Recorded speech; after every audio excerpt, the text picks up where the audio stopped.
여러분 안녕하세요. 날씨가 정말 쌀쌀해졌죠. 그런 만큼 마음도 쌀쌀해지기 쉬운 그런 시기인데요.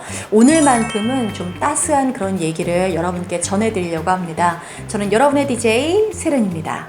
오늘 정책 FM에서는요, 사회적 약자를 위한 복지정책이라는 주제를 다뤄보려고 하는데요. 오늘 사연도 정말 관련이 있는 사연이거든요. 지금부터 함께 만나볼게요.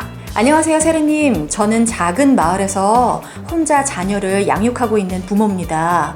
얼마 전에 남편과 헤어지게 되면서 아이와 단둘이 살고 있는데요. 혼자 생활을 꾸려나가다 보니까 경제적인 어려움이 많아졌어요. 이웃분들께서 응원해주시고 또 필요한 물건을 나눠주시기도 하는데요.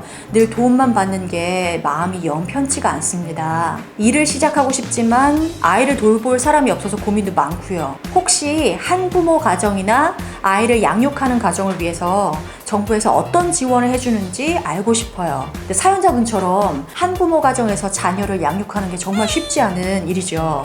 이런 분들께 도움이 되는 정책들을 오늘 하나씩 전해드리려고 합니다. 그래서 오늘은 특별히요, 사회적 약자를 돕는 자원봉사자로 활동하고 계신 분을 모셨어요. 이보련님 나오셨습니다. 안녕하세요. 네, 안녕하세요. 자원봉사자로 활동하고 있는 이보련입니다.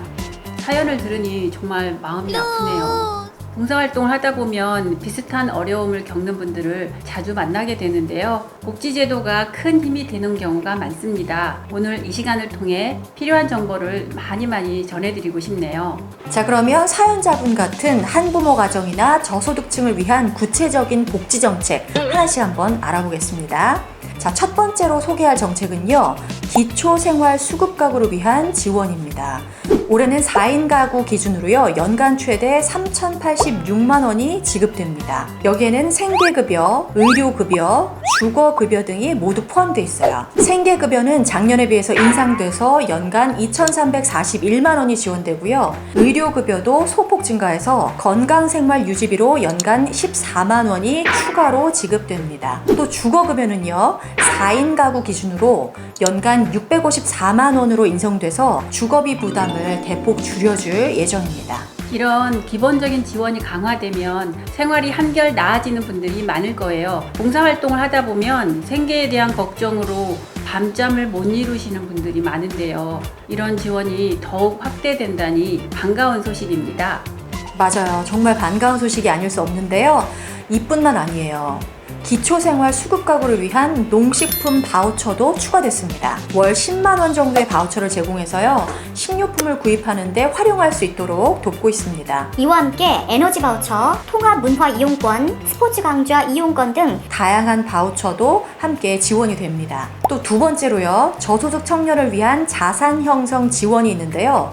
경제적 어려움 속에서도 자립을 꿈꾸는 청년들을 위해서 자활성공 지원금이 최대 150만 원으로 책정돼 있고요. 저축을 돕는 희망저축 계좌의 지원금도 확대됐습니다. 또 청년 자립자금으로 최대 1,200만 원을 2%의 저금리로 대출받을 수 있는 프로그램도 새로 생겼어요. 청년들이 이 자금을 통해서 경제적 기반을 마련하는 데 도움이 될 것 같아요. 봉사활동을 하면서 경제적으로 어려움을 겪는 청년들을 종종 만나는데요. 희망저축 계좌나 자활성공 지원금을 통해서 목돈을 마련하게 되면 미래에 대한 불안감이 많이 줄어드는 것을 볼 수 있었어요. 특히 요즘같이 물가와 생활비가 높은 상황에서는 더욱 필요하다고 느껴집니다. 맞아요. 뿐만 아니라요, 이번에는 어르신들을 위한 정책도 강화됐어요. 고령자분들을 위한 복지주택이 새로 마련됐거든요. 그래서 일반 주택에서 생활이 어려운 어르신들을 위한 지원이 크게 확대됐습니다. 특히 올해는 복지주택 내에 돌봄 복지관이 4개소로 신설돼서요, 고령자분들께 필요한 돌봄 서비스도 함께 제공이 됩니다. 통합 공공임대, 그리고 매입임대, 그리고 노후 공공임대 리모델링을 포함해서 총 3,000호가 제공될 예정이에요. 그리고 장애인들을 위한 맞춤형 돌봄, 그리고 의료 서비스도 확대됐는데요.